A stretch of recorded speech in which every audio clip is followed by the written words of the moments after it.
God gave us memories so that we might have roses in December. J. M. Barrie. In this video, we commemorate the deaths of celebrities who died mid-December 2025. Please leave a like if you appreciate the content, even though it might feel a bit strange to do so for an obituary. James Finley Ransone III, the American actor whose intense and emotionally grounded performances defined a generation of prestige television and independent cinema, died on December 19, 2025 in Los Angeles, California. He was 46. His death was by suicide. Born on June 2, 1979 in Baltimore, Maryland, Mr. Ransone emerged from the city's arts education system to become a fixture in some of the most significant American television dramas of the past 2 decades. He attended the George Washington Carver Center for Arts and Technology in Towson, Maryland, where he initially focused on theater before switching to fine arts, graduating in 1997. He later studied fine arts at the School of Visual Arts in Manhattan. Mr. Ransone first gained widespread recognition in 2003 when he portrayed Ziggy Sobotka in the 2nd season of HBO's The Wire, David Simon's acclaimed Baltimore crime series. His career trajectory demonstrated a commitment to working with visionary American filmmakers across independent and prestige television platforms. He appeared in Spike Lee's 2006 thriller Inside Man, collaborated with director Sean Baker on Starlet 2012 and Tangerine 2015, and starred as Corporal Josh Ray Person in the 2008 HBO miniseries Generation Kill. Scott Derrickson cast him in both Sinister 2012 and its 2015 sequel, the latter as the film's central character. His television work included recurring roles in HBO's How to Make It in America 2010, Treme 2011, and the AMC series Low Winter Sun 2013. In 2019, he portrayed adult Eddie Kasprak in Stephen King's It Chapter 2. More recently, he appeared in The Black Phone 2021 and the series Bosch 2016. The son of Joyce Peterson and James Finley Ransone II, a Vietnam War veteran, Mr. Ransone was married to Jamie McPhee and had children. He overcame a significant heroin addiction in his late 20s and later disclosed being sexually abused by a math tutor in 1992, which he identified as contributing to his later struggles with substance abuse. In a notable act of civic courage, he rescued a neighbor from a sexual assault in 2006, pursuing the attacker with a metal pipe.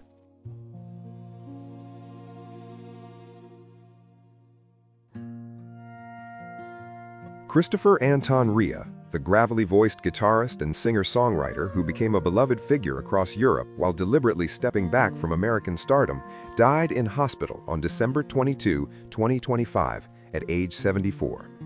A self-taught musician who discovered his instrument in his 20s, Rea built a career of remarkable longevity and artistic integrity, selling more than 30 million records worldwide despite his resistance to the machinery of fame. Rea's most indelible mark on American consciousness came early, in 1978, when Fool, If You Think It's Over climbed to number 12 on the Billboard Hot 100 and earned him a Grammy nomination as Best New Artist. Yet he would never capitalize on this opening, declining lucrative touring opportunities and refusing appearances on MTV Unplugged. In choosing his family over the relentless demands of the American market, Rea demonstrated an unusual clarity of priorities. His subsequent dominance came across Europe and the United Kingdom, where The Road to Hell in 1989 became his first #1 album, followed by Aubert in 1991, both achieving multi-platinum certification. Rea's playing style emerged from deep study of Delta blues and slide guitar masters like Charlie Patton and Blind Willie Johnson. His own compositions possessed a touching sincerity. Writing Stainsby Girls for his wife and Josephine for his daughter, he infused his work with genuine emotion rather than commercial calculation. When pancreatic cancer arrived in 2001, Followed by diabetes and a debilitating stroke in 2016, R.I.P's music shifted toward blues and spiritual exploration through his independent Jazzy Blue label, releasing ambitious projects, including a comprehensive 11-CD collection titled Blue Guitars in 2005. What distinguished R.I.P throughout his life was his unwillingness to perform the role of rock star. He valued journalism and painting as much as music. He raced historic motor cars. He remained married to Joan Leslie since their teenage years in Middlesbrough. Facing illness repeatedly, he simply continued creating, touring Europe steadily until the end.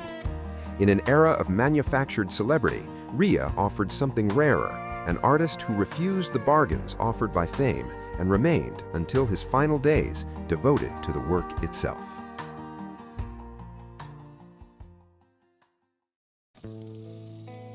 Perry Arcangelo Bamonte carried the quiet architecture of his craft into every space he occupied.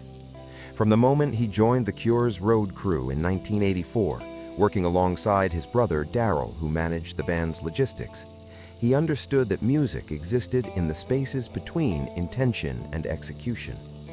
When Roger O'Donnell departed in 1990, Bamonte stepped forward not as a replacement, but as an evolution. For 15 years, he shaped the soundscape of some of the Cure's most defining moments, his fingers moving across keyboards and guitar strings with the same deliberate grace he would later apply to fishing lines cast into Devon waters. Wish, Wild Mood Swings, Blood Flowers, the Cure itself. His presence woven into 400 shows that became the architecture of other people's memories. The dismissal in 2005 came without explanation, yet Bamonte and Robert Smith maintained their respect for one another, a dignity that speaks to his character. He withdrew into quieter pursuits, becoming an illustrator for fly culture, a man content to observe the natural world rather than dominate it. When the invitation to rejoin arrived in 2022, it felt like an acknowledgement.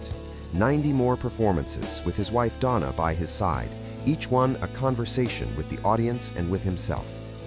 His final moment on stage came on November 1, 2024, in London, filmed for posterity.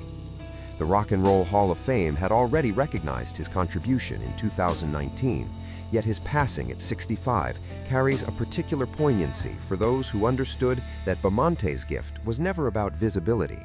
It was about texture, about the subtle frequencies that make a song breathe. He leaves behind a legacy that exists most powerfully in the ears and hearts of those who heard it, in the illustrations he created, and in the example he set of a life pursued with intention rather than ambition. Brigitte Bardot, the French actress, singer, and model who embodied the sexual revolution and later devoted her life to animal protection, died on December 28th at her home in Saint-Tropez. She was 91. Her death came weeks after hospitalization for an unspecified surgical procedure in October and November. No cause of death was announced. Born in Paris on September 28, 1934, Brigitte Bardot began her career as a teenager, gracing magazine covers before stepping into cinema. Her breakthrough came with Roger Vadim's 1956 film And God Created Woman, which transformed her into an international phenomenon. The film challenged censorship standards in America and across the globe, expanding what audiences could witness on screen regarding eroticism and female agency. Succeeding films, including The Truth, Contempt, and Viva Maria, cemented her status as one of the world's most photographed women and a defining face of the 1950s and 1960s. Beyond cinema, Bardot recorded over 60 songs, collaborating memorably with composer Serge Gainsbourg on sophisticated French chansons. Her artistry extended across mediums, each reflecting her uncompromising nature and refusal to conform to traditional expectations. In 1973, at age 40, she withdrew entirely from entertainment.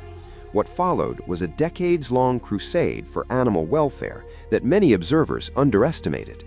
She established her foundation in 1986, elaborating ultimately resources and influence to effect real legislative change. Her early advocacy in 1962 for modernized slaughter methods in France led directly to government action. She campaigned against seal hunting in Canada, raised awareness about practices across Europe, and maintained sanctuaries for rescued animals near her Saint-Tropez refuge. Her final years were marked by fierce, often contentious public letters addressing perceived governmental failures in animal protection. These missives revealed an elderly woman still wielding her voice with the same intensity she once brought to cinema. Philosopher Simone de Beauvoir called her the locomotive of feminism for embodying liberation during an era of constraint. Emmanuel Macron termed her a legend of the century. Her image became the model for Marianne, the symbolic bust of the French Republic. Yet Bardot herself understood her legacy differently, as a voice for those unable to speak.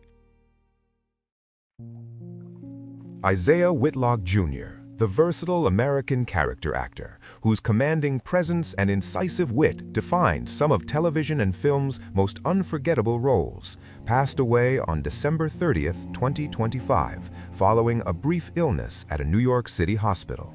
He was 71.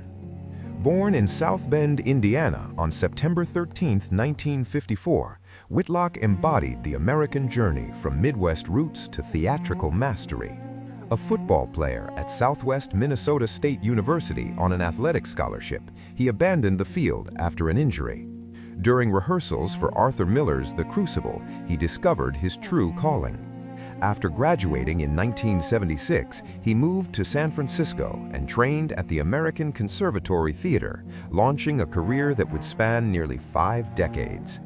He established himself in Manhattan's Chelsea neighborhood for 3 decades, from 1990 to 2021, as he built his reputation across Broadway, film, and television.